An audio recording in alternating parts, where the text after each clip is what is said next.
दिपेन्द्र सिंह ऐरीलाई आफ्नो 100औं टी20 अन्तर्राष्ट्रिय खेलमा योभन्दा ठूलो कोसेली अरू के हुन सक्छ? नेपाली राष्ट्रिय क्रिकेट टोलीको कप्तानीको जिम्मेवारी सम्हालेको छोटो समयमै एउटा उपलब्धि हासिल गर्नु कुनै सानोतिनो कुरा होइन। यो केवल कप्तानको लागि मात्र होइन, सम्पूर्ण टोलीको क्षमता र योगदानको सम्मान हो। नेपालले एसियन्स गेम्स छनौट 2026 को फाइनलमा हङकङमाथि डीएलएस मेथडमा 19 रनको जित निकाल्दै अपराजित रूपमा च्याम्पियन बनेको हो। हङकङले दिएको 188 रनको लक्ष्य पछ्याउने क्रममा नेपालले 11.3 ओभरमा 2 विकेटको क्षतिमा 114 रन बनाउँदा पानी परेपछि खेलको नतिजा डीएलएसबाट निकालिएको हो।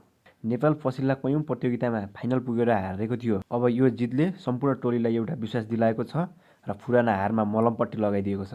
यो जितपछि नेपाल अब शानदार आत्मविश्वासका साथ एसियन्स गेममा जानेछ। आजको जितले नेपाली टोलीलाई एउटा छुट्टै हौसला प्रदान गरेको छ। अब नेपाली टोली एसियन्स गेममा ठूला टेस्ट टोलीको शिकार गर्ने रणनीतिका साथ मैदान उत्रिनेछ। यति मात्र होइन, नेपालले यसअघि हङकङसँग हारको बदला समेत लिएको छ।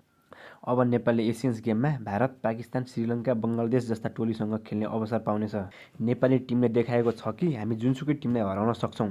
समग्रमा प्रतियोगिताभरि नेपालले कीर्तिमानै कीर्तिमान बनायो। नेपाली खेलाडीले ठूला उपलब्धिहरू हासिल गरे। नेपालले सबैभन्दा धेरै पटक टी20 गेममा 300+ रन बनाउने कीर्तिमान होस् या कुशल भुजेलको शतकको कीर्तिमान, यी सबै आफैमा एउटा ठूला उपलब्धि हुन्।